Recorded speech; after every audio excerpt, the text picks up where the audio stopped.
Namun, kita sadar masih banyak ruang untuk Jakarta terus bertumbuh. Makanya gunakan hak pilihmu memilih berdasarkan visi misinya. Ayo datang ke TPS tanggal 27 November 2024. Ingat, suara kita, masa depan Jakarta.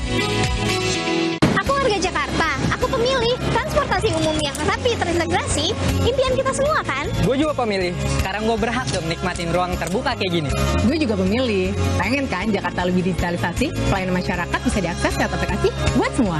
Gue siap milih di pilkada pertama gue, makanya harus pastiin nama kita terdaftar di DPT. Cek status DPT-mu dan datang ke TPS. Suara kita, masa depan Jakarta.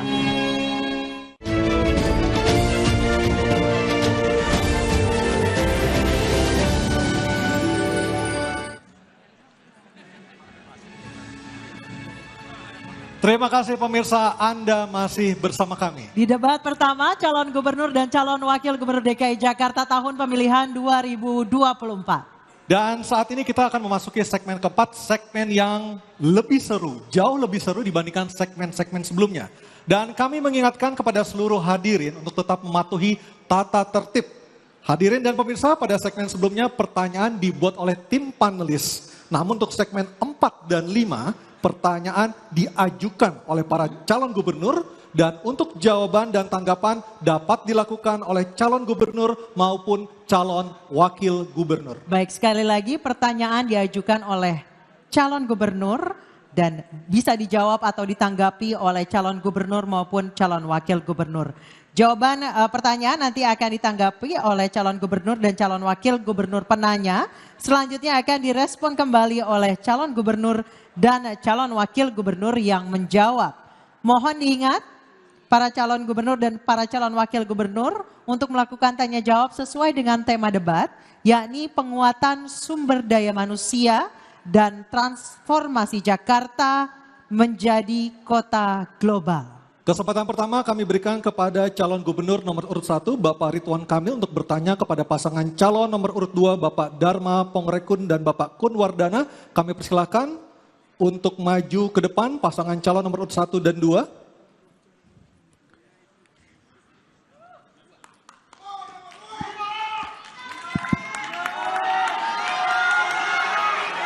Calon gubernur nomor urut 1 bertanya ke pasangan calon nomor urut 2. Baik, waktunya untuk bertanya 1 menit, silakan Bapak. Ya, Pak Dharmakun, Pak Kun Wardana yang saya hormati, salah satu perlindungan terhadap SDM adalah tentu kesehatan. Kita pernah mengalami pandemi COVID yang sangat luar biasa. Saya andai waktu bisa diputar kembali, kira-kira gitu ya. Kira-kira apa yang bisa kita lakukan untuk lebih baik dalam menyelesaikan yang namanya pandemi, yang nauzubillah jangan sampai terulang lagi. Tapi andai kita waktu bisa berulang kembali seperti itu, kira-kira respon negara itu harus seperti apa dalam melindungi SDM? Karena banyak sekali korban dari yang namanya pandemi. Terima kasih, itu aja. Masih ada sisa waktu? Cukup. Cukup, baik. Dan kami persilakan kepada paslon nomor urut 2 untuk menjawab pertanyaan dari calon gubernur nomor urut 1. Kami persilahkan, waktunya 2 menit. Persoalan pandemi adalah persoalan isu kesehatan. Kita harus belajar melihat bukan yang tertulis tetapi yang tersirat. Saya punya pengalaman selama ini, baik pengalaman pendidikan, biasa melihat, selalu waspada dan melihat yang tersirat. Jadi kita harus waspada dari setiap isu yang ada. Apakah itu memang genuine atau merupakan infiltrasi asing untuk mengambil kedaulatan bangsa lewat isu kesehatan. Dan juga mengancam keselamatan masyarakat. Saya paham betul tentang pandemi ini. Pandemi ini adalah agenda terselubung dari asing untuk mengambil alih kedaulatan negara. Sehingga terlihat sekali begitu rapuhnya bangsa ini sampai harus mengikuti, istilahnya saja ikut. Kenapa bukan Taufik? Kenapa ngikutin COVID? Bahkan banyak dari antara kita yang tidak paham bahwa PCR yang dipakai selama ini boleh diuji, itu bukan untuk mengetes virus. Jadi itu hanya untuk mengecek asidosis. Dan kenapa harus dicolok-colok? Kenapa tidak ambil dari ludah? kalau memang mau ngetes virus. Oleh sebab itu, seorang pemimpin masyarakat, terutama otonomi daerah DKI, harus memperjuangkan segala sesuatu untuk melindungi warganya. Jangan sampai gara-gara pandemi ekonomi hancur, dibiasakan online, UMKM hancur, dan kemudian rakyat ditakut-takuti. Bagaimana akan menuju ke kota global yang sejati kalau hati rakyatnya disakitin, pikirannya dirusak, dan badannya diracunin? Semua itu hanyalah omong kosong belaka. Mari sama-sama kita sukseskan program Jakarta Aman karena indah adabnya. Waktu habis, terima kasih. Mohon tenang hadirin. Kami persilakan calon gubernur dan atau calon wakil gubernur nomor urut 1 untuk menanggapi Bapak Ridwan Kamil atau Bapak Suswono. Kami persilakan, waktunya 1 menit. Ya, itulah pentingnya koordinasi antara pemerintah pusat dengan pemerintah provinsi atau kota kabupaten. Terjadi perbedaan pendapat itu biasa, ya. Kita perdebatkan di ruang-ruang yang sifatnya politik, ruang-ruang yang sifatnya bisa menginfokan bahwa ada perspektif lain mungkin dalam menyelesaikan sebuah permasalahan sekelas seepik yang namanya pandemi. Tapi ujung-ujungnya pemimpin kalau sudah mengambil keputusan di level pusat, maka yang namanya gubernur harus taat. Maka yang namanya bupati wali kota harus taat, karena dalam pengelolaan krisis memang harus satu komando. Terjadi perbedaan dalam prosesnya, tapi ketika sudah diputuskan oleh pemimpin level presiden, tentulah serempak di bawah harus mengamankan dan menjalankan dan menyelesaikan permasalahan secara kolaborasi. Terima kasih. Baik, terima kasih. Kami silakan pasangan calon nomor urut 2 untuk merespon tanggapan dari pasangan calon nomor urut 1. Waktu Anda 1 menit. Oke, tenang dulu. Waktu Anda 1 menit, silakan Bapak. Salus populi suprema lex esto. Keselamatan rakyat adalah hukum tertinggi, bukan begitu Ibu Zuro? Oleh sebab itu, jangan adigium itu digunakan dengan cara yang terbalik. Seolah-olah ingin menyelamatkan keselamatan rakyat sebagai hukum tertinggi. Tetapi udang di balik batunya adalah sebaliknya ingin menghancurkan rakyat. Sehingga rakyat semua menjadi tidak bisa hidup dan bahkan akan menjadi budak. Saat ini kita ada dalam program ketiga, yaitu control population, di mana mereka ingin mengontrol kegiatan aktivitasnya dan ingin mengontrol jumlahnya. Jadi perjalanan menuju ke 2045 akan menjadi masa kecemasan, bukan masa keemasan, ketika rakyat harus ditakut-takuti dengan segala macam regulasi. Jadi sebagai seorang pemimpin harus berani berdiri di depan untuk mengambil tanggung jawab dan risiko apapun untuk menyelamatkan. Waktu habis. Waktunya habis, terima kasih. Kami persilakan pasangan calon nomor urut 2 untuk kembali ke tempat. Pasangan calon nomor urut 1 harap di tempat tetap berada di sini. Bapak, silakan kembali ke tempat pasangan calon nomor urut 2. Baik, selanjutnya calon gubernur nomor urut 1 Bapak Ridwan Kamil akan berhadapan dengan pasangan calon nomor urut 3 Bapak Pramono Anung dan Bapak Rano Karno atau Sidul. Oke? Kami persilakan kepada Bapak Ridwan Kamil untuk berbicara waktu 1 menit. Untuk bertanya. Oh ya, sederhana aja. Kan Gen Z itu ada golongan yang belum dapat pekerjaan, ada juga yang sudah bekerja, saya dapat curhatan Mas Pram ya. Mereka di PHK di hitungan bulan-bulan terakhir lah, kira-kira begitu. Nah, untuk golongan Gen Z yang di PHK, yang sekarang lagi stres karena tiba-tiba lapangan pekerjaan berkurang, mereka kena PHK, bagaimana kira-kira gagasan kepada mereka golongan Gen Z yang kena PHK? Saya kira sesederhana itu aja. Terima kasih. Masih ada sisa waktu? Cukup? Cukup? Oke. Baik, kami persilakan pasangan calon nomor 3 Bapak Pramono Anung dan Bapak Rano Karno untuk menjawab 2 menit. Bapak silakan. Mohon maaf, 1 menit atau 2 menit? 2 menit. Kang Emil yang saya hormati, pertanyaannya sederhana tapi jawabnya juga sederhana. Yang pertama, bagaimana dengan Gen Z dulu? Saya punya pengalaman yang namanya Gen Z supaya dia tidak di PHK. Di tempat kami melakukan apa yang disebut dengan bisa bekerja dari manapun. Kementerian Sekretaris Kabinet telah menerapkan itu dan hasilnya produktivitasnya betul-betul tinggi dan sangat memuaskan. Sehingga dengan demikian, kalau saya menjadi gubernur Jakarta, maka program bekerja dari mana saja akan kami lakukan. Dan untuk itu, 2 hari di kantor, 3 hari di rumah. Dan mereka bisa bekerja dengan baik. Bagaimana dengan Gen-Z yang di PHK? Tentunya tanggung jawab pemerintah untuk yang pertama, kami membuka konseling 24 jam. Mereka bisa curhat apapun, mereka bisa menyampaikan unek-uneknya. Yang tidak kalah pentingnya adalah apa yang menjadi tekanan ataupun pikiran para Gen-Z ini, ada tempat penyalurannya. Untuk itu konselingnya 24 jam. Nggak perlu capek-capek naik apa saja, cukup ditelepon 24 jam untuk itu. Dan dalam jangka panjang, bagaimanapun Gen-Z ini mempunyai potensi yang luar biasa, Gen-Z maupun milenial.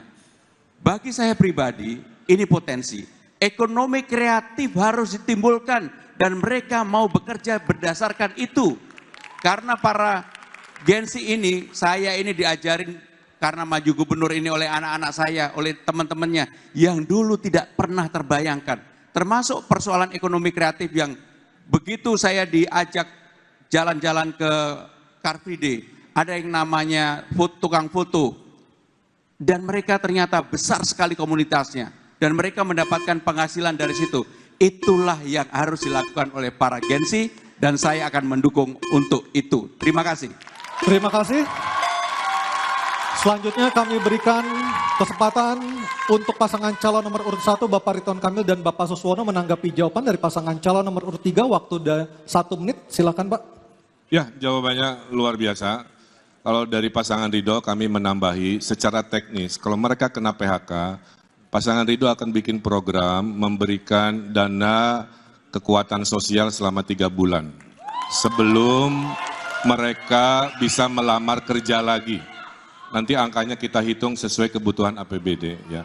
Itulah negara hadir kepada adik-adik Gen Z di rumah jika Anda kena PHK. Kedua, setuju work from anywhere. Bedanya insya Allah pasangan Ridho akan memperbanyak coworking yang sewanya gratis buat Gen Z di Jakarta, termasuk minum kopinya, karena Gen Z ini konsumsi kopinya besar sekali dan mahal, nanti kita kasih gratis kopinya. Yang berikutnya adalah mari fokus ke kekuatan ekonomi baru, yaitu ekonomi digital, ekonomi kreatif yang akan berbeda dengan ekonomi orang tuanya yang sifatnya 9 to 5. Ya, bisa di mana saja, kapan saja. Itu dari pasangan Ridho. Waktunya sudah habis. Selanjutnya kami persilakan Bapak Pramono Anung dan Bapak Rano Karno atau Sidul menanggapi pernyataan Bapak Ridwan Kamil dan Bapak Suswono. Waktu Anda 1 menit. Secara prinsip, bagi Gen Z, mereka harus dilatih untuk berkreasi.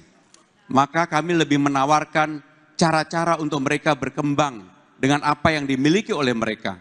Karena saya meyakini para Gen Z ini tidak perlu semata-mata diberi gratis kopi, tetapi juga yang lebih penting adalah bagaimana talenta-talenta mereka disupport oleh negara dan negara hadir untuk itu. Saya tidak membayangkan dari hal-hal kecil, ekonomi kreatif di tingkat Gen Z ini luar biasa. Bahkan saya membayangkan kalau para Gen Z ini dilebatkan untuk panggung-panggung di Karang Taruna, mereka jadi I.O. masing-masing di kelurahannya. Itu akan menjadi sesuatu income atau pendapatan baru bagi para Gen Z dimanapun para Gen Z itu berada. Terima kasih. Matur nuwun.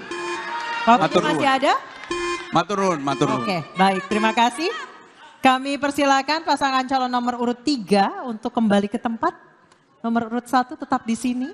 Dan kali ini giliran pasangan calon nomor urut 2 dan 1 saling bertanya dan menanggapi kepada pasangan calon nomor urut 2, oke sudah di depan. Dan kami persilakan kepada Bapak Dharma Pongrekun bertanya kepada pasangan calon nomor urut 1, Bapak Ridwan Kamil dan Bapak Suswono. Waktu Bapak 1 menit dimulai saat Anda berbicara. Terima kasih. Kang Emil, izin bertanya bagaimana program penyerahan uang untuk RW, boleh dijelaskan bagaimana eksekusinya Pak?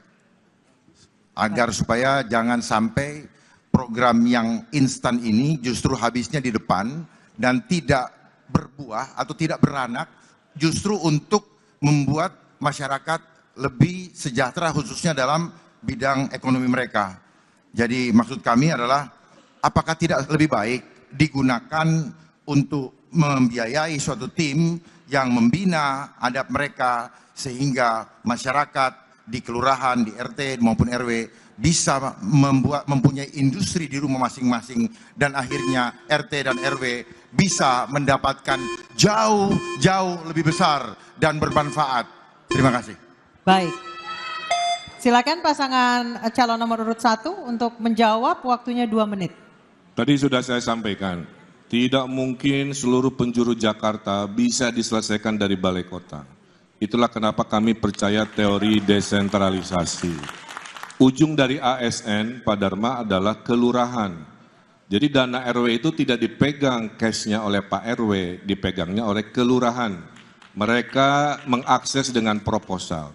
Bayangkan Pak Dharmakun, ada 2.700 rapat RW. Ada perdebatan dikali 2.700. Ini duit buat apa? Oh ini masih kumuh, silahkan bereskan kekumuhan. Oh ini untuk kebersihan karena masih kotor, silahkan untuk urusan kebersihan. Oh kurang modal si ibu tetangga, silahkan pakai.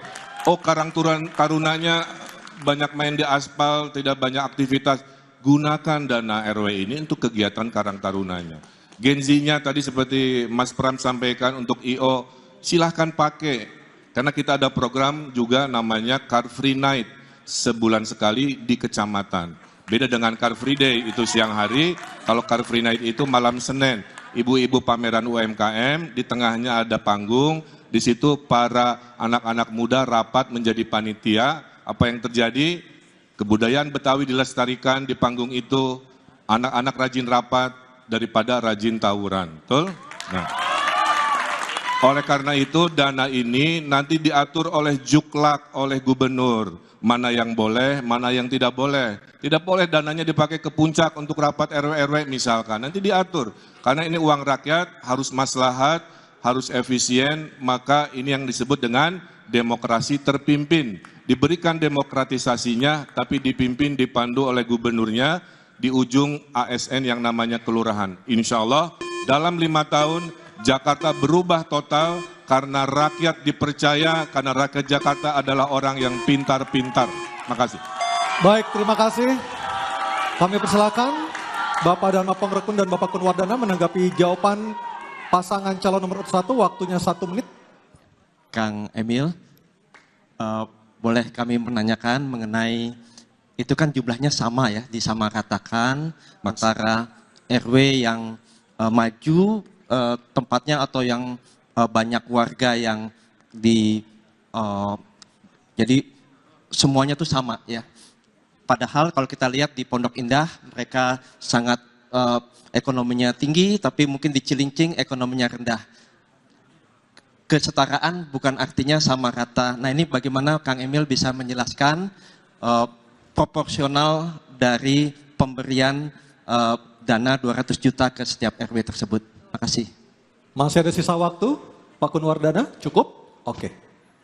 Ya, saya yang jawab ya, saya tambahkan Pak Kun ya, bahwa, sudah mulai? Silakan Pak Susono, waktu. Baik. Ya. Jadi tentu saja setiap RW kan berbeda-beda kebutuhannya. Jadi tidak berarti sama rata semuanya 200 juta ya. Tapi ini sebetulnya dana stimulan untuk menyelesaikan persoalan di RW tersebut. Mungkin barangkali ada tempat-tempat yang juga sudah cukup bagus, tetapi kan ada persoalan lain ya, persoalan sosial, persoalan ekonomi, yang itu bisa dimanfaatkan. Yang penting adalah kita sedang mendesain agar terjadinya upaya ada satu musyawarah di tingkat RW untuk menyelesaikan persoalannya sendiri. Sehingga mereka akan melibatkan banyak pihak. Tidak hanya ketua RW-nya yang dominan, tetapi seluruh stakeholder di situ dia akan berkontribusi untuk menentukan program apa yang tepat di situ. Ibaratnya RW Menteng mah nggak perlu, RW Pondok Indah nggak perlu, tapi RW Penjaringan Koja pasti perlu, pasti butuh. Itulah yang disebut berkeadilan. Terima kasih. Ya. Oke, waktunya habis. Kita berikan aplaus paling meriah untuk segmen ini kepada para calon gubernur dan para calon wakil gubernur.